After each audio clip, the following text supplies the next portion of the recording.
So in writing the book so far, could Mm. you might not be able to, it might be a tough question, but could you pick out maybe like one of the most interesting things you maybe come across or you enjoyed writing about? Is there one kind of particular subject? Part of what I'm trying to do is paint a picture for people to understand how big the issue of lifestyle disease is, because we all have this sort of tertiary understanding that yes, it's out there in the ether. Yes, it's a problem, but it's a problem for the other people. Like, unless you yourself suffer with it, it's completely obscure. And you might be one of the unfortunate people who have a non-communicable disease, an autoimmune condition, or a mental illness, or you might live close to someone who has one of those. And in which case, then you'll appreciate the severity of them. But for most people, it's this thing that's out in the ether. They don't really understand it. But for the people who suffer with those things and the people responsible for their care, it's completely life consuming and a very, very dreary place to be. Like, it's just, there's nothing good about it. It completely takes over your life, your lifestyle, and everything that so your family's involved in. And I was trying to build an understanding of that and explain that to people. And it's hard to do because you sort of end up sounding like a textbook and you're quoting all these numbers and showing all these graphs and things. And I've had to go back on that a few times and be like, right, well, what does this actually mean for the person? And what it's brought me to appreciate is the value of an anecdote. Uh, Having done a master's degree, I was sort of taught anecdotes, n equals one. You pay no attention to that because that's just noise. But actually, where you've got the data, the anecdote helps drive that data home in a way that's relatable to people. You can go and get testimony from people who suffer with these things and get them to explain what a day in their life is like. And it's heart wrenching, difficult stuff to read. Yeah, absolutely. I'm 100% there with you on the anecdotes. They're the best form of evidence, I think. Like you say, nutritional research, we know we can't rely on it, but real life, if someone had this horrible disease, their life was a misery, and they changed their eating and started eating like this, and everything cleared up, that's all the evidence you need that it Yeah, works. exactly. And then Yeah. people treat it like it's snake oil because it seems to work across a whole array of things. And you go, well, no, it's not. If you actually break it down, you start to understand how metabolic health works as your central pathway in disease onset and reversal, then it's not snake oil. It makes complete sense. Now, in the book, I call that the silver bullet effect. And I unpack that so that people understand that no, actually, all this way of eating is doing is help you improve your metabolic health. And if you improve your metabolic health, you improve the working of whichever bodily system has been impacted, and you improve your management of the disease. And hopefully, you're able to reverse it as well. Yeah, that's the thing, because they're all caused by the same thing, essentially. So, as you say, it's not that this one diet is doing all these other different things. They're all the same thing. Like Yeah. type 2 diabetes is a really high risk factor for heart disease, and obesity is a really high risk factor for diabetes. But obesity doesn't give you diabetes. Diabetes doesn't give you heart disease. They're just all caused by the same Yeah. things happening. So if you can cure that one thing, as you say, dealing with the cause, then you're going to improve so many of these illnesses. Yeah. And as you say, it's people understanding that, which brings us back again to what we spoke about earlier, that people just don't believe you when you tell them all the amazing Well, things that it's done. I think that'll change. I mean, in the last 5.5 years that I've been down these rabbit holes, the growth in the community has been astounding. Like, it's really encouraging to see the growth in the online community, within your own community in your own towns as well. Like, when I first did keto, I came across almost no one that I knew personally that I'd bumped into had done it before. I bump into a few people a week now at the health club. Now, fair enough, it's at the health club, so you're talking about a demographic who are focused on their health to begin with. But traditionally, these were the people who were low fat, high carb, always working out. So they were always health conscious and sort of eating a balanced diet. But now they're starting to understand, well, actually, perhaps we function better on fat than we do on carbohydrates. Perhaps we switch that around the other way and see how we feel. And there's a lot of people doing fantastically on that. Yeah.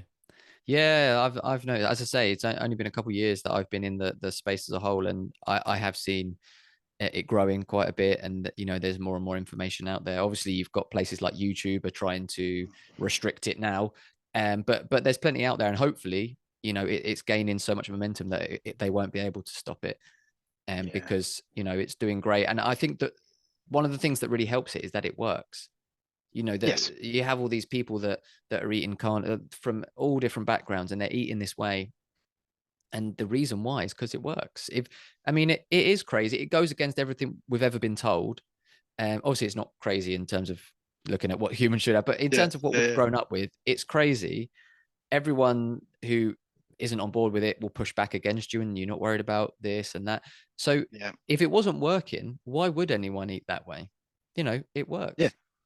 Exactly. I mean, it's not unlike veganism. It's not an ideology. Like this is very much an evidence-based movement. And then if I'm eating this way and it starts to cause me detriment, you best believe I'm going to change how I'm eating. Like I'm not married to an ideology. Yeah, I'm not going to die by the sword. Like I want my metabolic health to be as pristine as I possibly can get it, because I want to live the best possible life I can for as long as I can. And yeah, like you say, this it works. It just works. That's it. That's it. And I'm the same as you should be always searching for optimal health. So I'm always looking to learn more. I'm willing to try other things if it comes up and seems like it works. But I'm just Yeah. looking for the absolute optimal health. And at the moment, the way I'm eating is what's giving me optimal health. So I'll continue with that. And I think that's the best way for. It'd be great if everyone could be like that. Unfortunately, for the majority of people, health is pretty low on their values. Um, yeah, until you sort of hit your 40s, I think. I think somewhere between 40 and 45, then you start to pay attention and you go, okay. And Yeah. I imagine most of your clients would be over 40 if I was to take a gander. Yeah, probably some younger, but yeah, Yeah. mostly that It age is seems to as be something on that midlife line that people then start to wake up and go, oh, actually, I should be paying attention to this. yeah, that's it. It's a build up over time, isn't it? And Mm. like you say, people you get told it's age. Yeah, it's Everyone's not just like, oh, age. it's just getting older, but it's not. It's No, not. it's You not age. can, you can feel 20 years younger just by changing what you eat. So yeah, Yeah, it's definitely not exactly. that. So I like to ask everyone this question when Mhm. they're on and they've had a health journey: is talk us through what your diet's like now. Oh, that's very easy. I've for simplicity's sake and for financial sake, I have settled on, and this is pretty much every day, with the exception of if we're having like a social gathering, which, which is not every weekend, but maybe every other weekend. Um, so I will break my fast with a bowl of scrambled eggs. The bowl of scrambled eggs will include 6 eggs. It will include a little bit of chopped up chorizo. That'll all be fried up with butter, and I'll chuck a tablespoon of cream cheese in there. So that's done and dusted. And I will then follow that up with my main meal, which will be 500 grams of chuck steak, fried in butter. If I'm feeling particularly hungry that day, I will chuck a bit of cream cheese on top of it. Otherwise, it'll just be the steak on its own. And that's me. Perfect. And is that just in the evening? Do you use intermittent fasting as well? I do, yeah. I've been doing sort of get home after work, do the scrambled eggs somewhere sort of mid-afternoonish. And then after the kids go to bed, then I'll have my steak as my main meal. What I'm finding though is with work getting busier, those two meals are getting closer and closer together, and I tend to overload the gut a little bit, and then I'll give myself a bit of digestive issues with that. So I've gone the other way now, and I'm sort of having the scrambled egg in the morning before I go to work. I'll do my workout over lunchtime, so get a good amount of movement and exercise in, and then I'll still have my steak in the evening. So the two meals that are closer together are dinner, breakfast, and then I'm getting a good sort of 12 plus hour gap during the day to let my digestive system rest. Yeah. That's what I've actually recently I've been having breakfast a bit as well, just changing it up. I was kind of same as you. I'd go all day without eating, and then in the evening I'd eat, one, maybe two meals. But I just spaced it out to try and be able to get a bit more food in.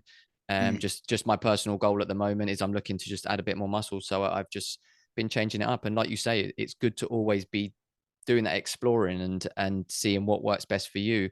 Because I mean, intermittent fasting is brilliant, and fasting is a brilliant tool. But I think that if you are already metabolically healthy, I don't think it's, while it's good to do, I don't think it's as important as when you're healing. I Yeah, think when you're healing, it's really, really important. But yeah. once you've kind of got metabolically healthy, I think your body can deal with not having those bigger windows in. But yeah, I think it's just always exploring, isn't it, and trying new things. Yeah, that's it. And like I say, I'm the type of person I find I don't get palate fatigue, so I don't get tired of eating the same thing over and over and over again. Like I said, I'm a foodie, so I make that taste good. You best believe me, like that. It's a good bowl of scrambled eggs, and it's a bloody good steak. Um, but I found a local butcher, who, funny enough, was the butcher in my local village where I live. And I get a slab of chuck eye, which is braising steak, I think we call it here in the UK. So I get the whole joint for £8 a kilo, which is basically a steal. It's next to nothing. Sit at home and I portion that out, and depending on how accurate I am with my chopping, I get it to roughly 500 grams per steak. And then, yeah, some goes in the freezer, some goes in the fridge. And then I just take one out every day and smash that. So, yeah, when I go to the supermarket, all I'm really getting for myself is eggs, the chorizo, butter and cream cheese, and Yeah. just makes life easy. Yeah, it does. It's so simple and so easy. And that's just another benefit of it. It is brilliant. And people sometimes try and say about the cost of it. We've spoken on podcasts about this, Mm, but individually, meat might cost more than some other products, but you're not eating anything else. yeah, There's nothing else in your shopping. So I think overall, it works out, at least the same, if not even cheaper in this way. I worked it out for a colleague of mine who he plays devil's advocate, which is good, and I've got to give him credit. I won't mention his name because I haven't got his permission to do so, but he'll often challenge me on some of the stuff that I put forward on social media, and I appreciate that because it makes me think, and it keeps me accurate. There's been times where I've had to specify a bit better what I'm talking about, not be as general. But one of the barriers that he keeps highlighting is the economic barrier, like people's social economic status and whether they can afford this or not. So I did my homework and I broke it down. And an adult male who trains like I do now, I'm not the tallest guy in the world. I'm 5'7", so I'm just shorter than the average British male. But I walk around 93 kilos, which I think is roughly 14 and a half stone. I'm a fairly big boy. Um, I can see my six pack, so it's muscle. I'm not tubby anymore. I can eat and meet my dietary requirements with my training in mind for £6.50 a day. The That's average good. person is going into work, spending more than that on coffee, spending roughly that on their Sainsbury's takeaway lunch deal, um, and then getting home and still eating dinner in the evening, not to mention any snacks in between. Like, That's it. yeah, They don't include those, like you say, the coffee, and they're out and they buy a quick snack because they're hungry. They don't include that stuff. They just think about the shop. And once you start to add that stuff yeah, in, it soon adds up to more. And yeah, I'm definitely of the opinion that it's cheaper to eat this way, just because there's just nothing else you need and nothing else you eat. You just have yeah, that, and it's simple, easy, saves you time. I don't know yeah. what the downsides are. No, there's no downsides. I'm thoroughly enjoying it. I did that calculation. It was about a month back, if I'm remembering correctly. So that's like today's prices, as inflated as it is. An adult male who's active can eat a full day's nutrition for as little as £6.50. Yes, it's not going to be the most exciting meal on the planet, but it will meet your nutritional needs. It'll give you everything you need, nothing that you don't, and you'll be sorted. So yeah, I think education is more of a barrier than what the economic status of a person is. Yeah, absolutely. You've hit the nail on the head. It is in terms of both the nutritional benefits and as you say, the economic, it is all about education. People just, they only know what they know. Yeah, The stuff they're told and they're fed, that's what they know, and that's what they'll just keep parroting back. And it's about educating them, rather than attacking them. Sometimes I'm sure you get, when sometimes you post stuff on social media and someone might come at you, and it's kind of easier just to attack them back. It's kind of harder to try and actually educate them yeah. in a nice way, which is sometimes is hard because sometimes they're not willing to listen anyway. They just want an argument. But yeah, education is key. That's our whole aim, is that to educate people and just give people the knowledge. Nutrition and health, I think, is, you can dive really deep into stuff, but overall it's quite simple, I think. And it's not that hard for people to learn, but they need to be taught it. I don't know, obviously, you've dove really deep and you're writing the book, but what's your opinions on it overall? Do you think it's pretty simple for most people to understand? I think if it is laid out in a manner that's accessible, yeah, 100%. Like once you have the knowledge, you can look back on it. In hindsight, being 2020, you can say, yeah, simple to understand. But as you touched on there, like you don't know what you don't know, and anything that you don't know seems like foreign foolishness until someone unpacks it and articulates it in a way that you can understand and take on board. And then you have that eureka moment and everything changes from there. So yeah, I think with more and more people sort of doing podcasts, writing books, videos, whatever, the more information that we put out there in manners that are accessible to a layman, the better. Yeah, absolutely. As you say, it's keeping it simple. Like I love watching all the podcasts, and there's doctors and scientists, and they go really deep into it. And then, but for the content we put out, I try to then simplify it, which, Yeah, some people would probably complain that it was oversimplified and, there's more nuance to it, but it's just trying to get it across in simple terms for people to understand, because the majority of people, they don't want to delve into the science. You've got to make it simple, haven't you? exactly. Yeah, people like simple solutions to complex problems. So it's just human nature. And well, the one thing I've learned about myself is that I can't fake interest. And I don't. I imagine it's like this for everyone, but for me, like if I'm genuinely not interested in something, like I'm not interested in it, and I can think of nothing worse than having to spend my time doing it. Like it's torture. But if I'm interested in something, then I tend to be all or nothing, and I'll go whole hog and I want to know how it works. Like I want to get into the nuts and bolts of the matter and understand how it all fits together and how it works. And I think most people sort of fall somewhere in between those. Like Yeah. they're not necessarily interested. They're also not disinterested, but they just want it simple. They want plain single statements that tell them all the answers and they can get on with life and do what they find interesting. Yeah, I agree completely. I think I'm similar to you, that I want to know how stuff works. I don't just want to know it Mm, works. But I think you're right. I think the majority of people, if you can give it to them simply and it works, that's all they need to know. They don't really need to know anymore. yeah. They're interested in the results more than the reasons why. And the more nuanced, detailed stuff is out there if they're interested and they can look it up and go down the same rabbit holes you and I have. Yeah, exactly. It is accessible, and it's just being open minded, isn't it? I don't know what you were like before you started getting into it all, but I thought I knew about health and fitness, and I would have said you needed to get plenty of carbohydrates, and if someone said you don't need carbohydrates or vegetables, I would have said you're being extreme and ridiculous. But I just had to gradually over time open my mind to it. I mean, is that something you found difficult at first? Um, yeah, I was more a everything in moderation type of person. That was my excuse for anything when people asked me. And if I'm perfectly honest, my wife had been telling me for years before I finally came to my little health crisis in 2018. She'd been telling me for years that I can't just eat whatever I want. I'd always been of the opinion that as long as I'm doing the exercise, I can justify eating or drinking anything. And I did the exercise, so I thought I could eat or drink anything. And then slowly over time, I had to realize that I was looking more like a prop than a fly half. And there was a problem because I never played prop. I was always a fly half. Um, And yeah, sort of came to the realization that no, actually she's right. I had to swallow my pride and realize that yeah, I can't just keep eating whatever I like. Like there's a problem here. Something that I'm eating is not agreeing with me. It's not doing me any good.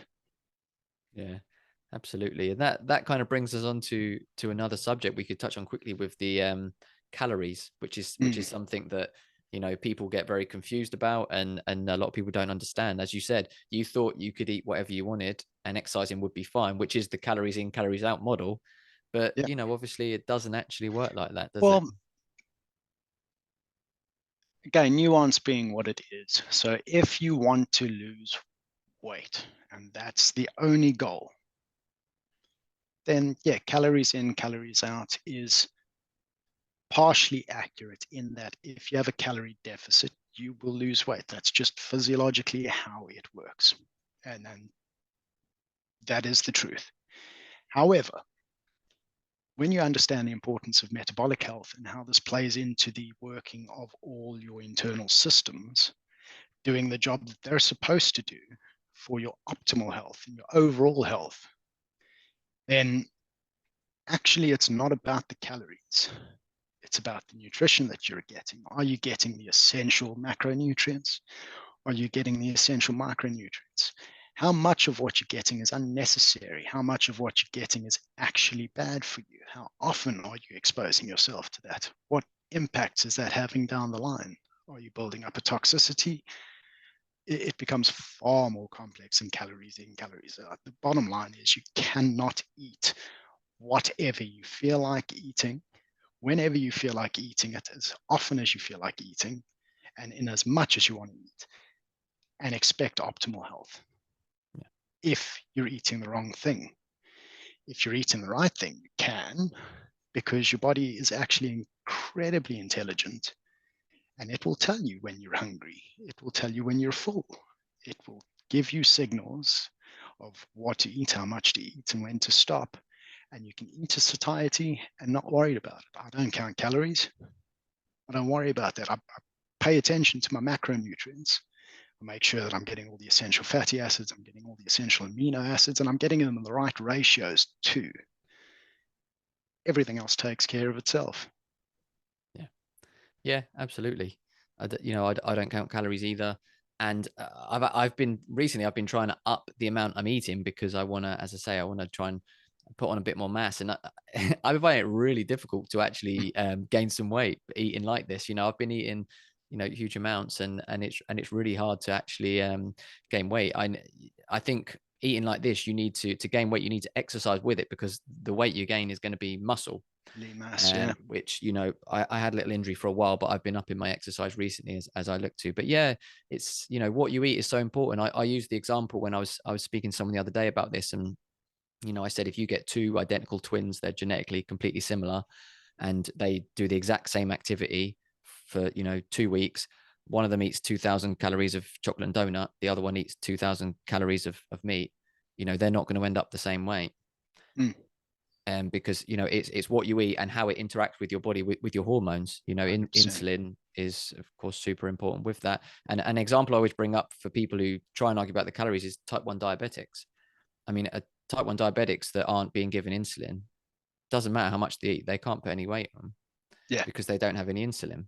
And it just kind of, as you say, overall calories kind of work because, as you say, if you're eating more or less, it's going to probably put your weight up or down. But if you go down to the real science of it, it's your hormones really which control whether you gain correct. weight and Yeah. and fat and whatever. So it's, again, nuance to it, but overall people don't really care. If you say eat this much and you lose weight, they'll be they'll be Well, pretty that's fine it. with Yeah, that. people love simple answers to complex problems, and that's why so many in the sort of personal training and lifestyle coaching space love the argument of, oh, it's all about the calories. It's not your hormones making you fat. If I put you in a calorie deficit, you'll lose weight, and that's true. Yeah, you probably will.